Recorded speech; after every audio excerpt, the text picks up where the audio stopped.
here's my prophecy. See, the way into this boozer today, you might have noticed there was a wee chicken standing outside the door.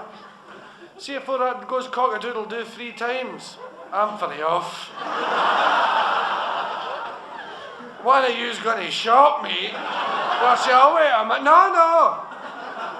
One of you's going to shop me, and 2 of the big Roman police are going to whickle me right out of here. Right into the jail. And I'm going to do a one-night lie-in.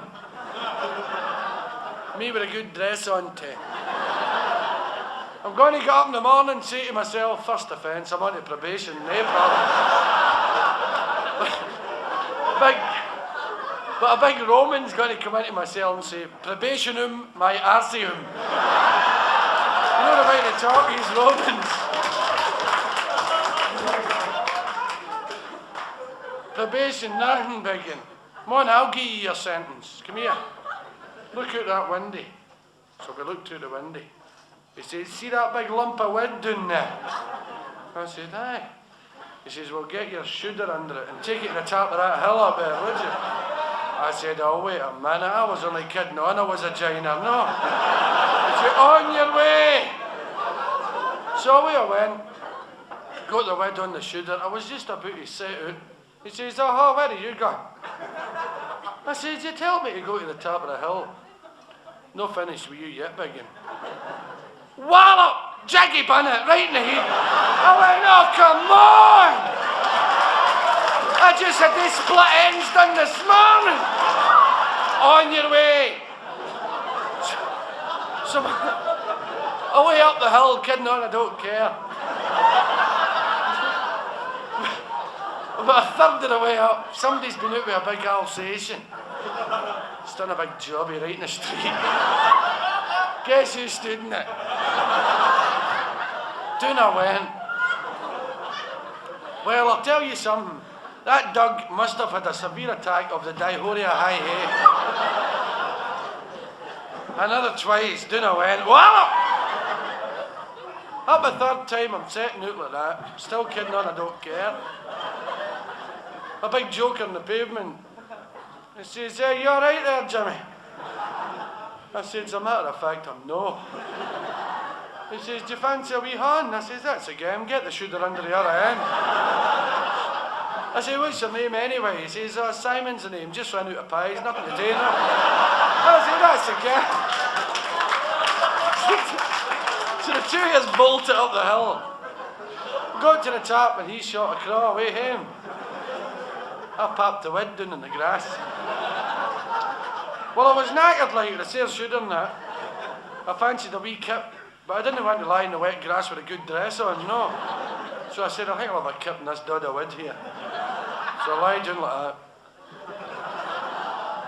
Woke up an hour later. Oh, wait a man! Some joker's been up and nailed me to wood. Stole a good dress and panda. Lying there, my wife runs like a rage. They've stuck a wee mad mental.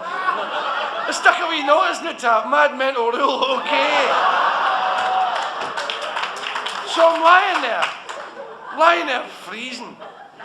And 2 Romans come up the hill.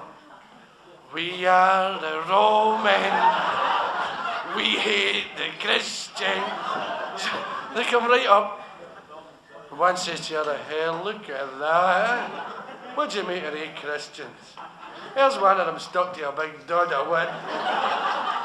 The other one says, oh, I don't know what to make of them at all. Come, we'll stick them in that hole over there for a laugh. So they stuck me in this big hole. I was up like that. Felt such a ninja. I'm saying, come on, Doug, he's a brick.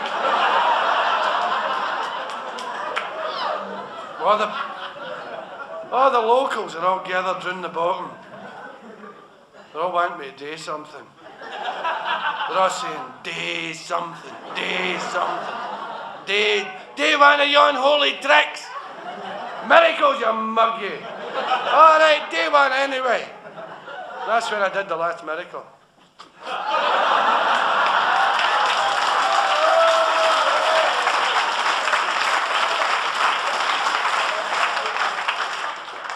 But after a while they get kind of bored and they all shot a craw.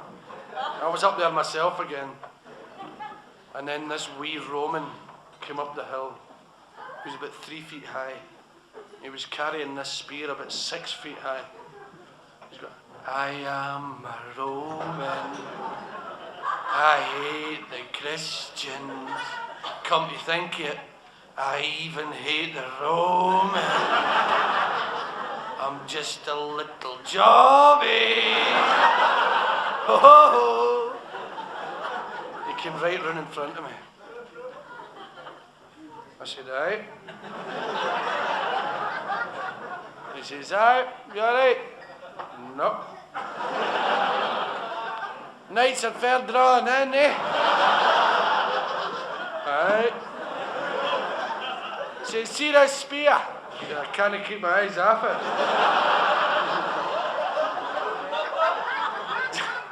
He says, I'm going to stick it right in your body. I said, look, don't be stupid. Wow, wait a minute. I was going to put the boot in him, I couldn't get the foot away. No? I was going to hook him and I couldn't get the horn out. So I peed in him.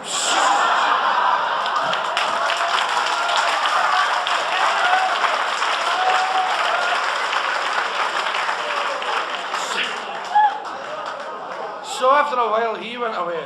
He sort of pissed off, if you know what I mean.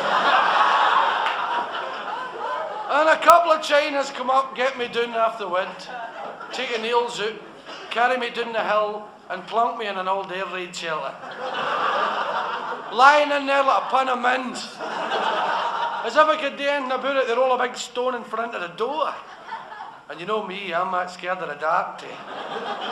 But in the morning, a couple of Chinas of mine, unknowns to you bunch of scruff, turn up with a good gear on, the wings and everything, a couple of fairies like, no? Roll the stain away, you never know the strength of these people, roll the stain away, get me out and say, there you go, biggin, away up to the sky and see your feather. So I'm up in the sky and I'm sitting in a cloud with my dad.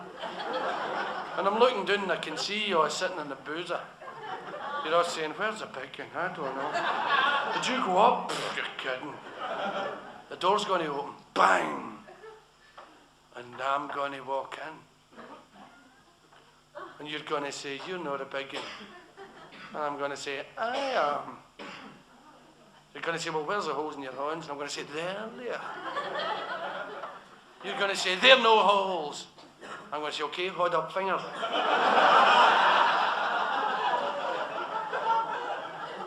Cop your whack for the chip mark under the cement.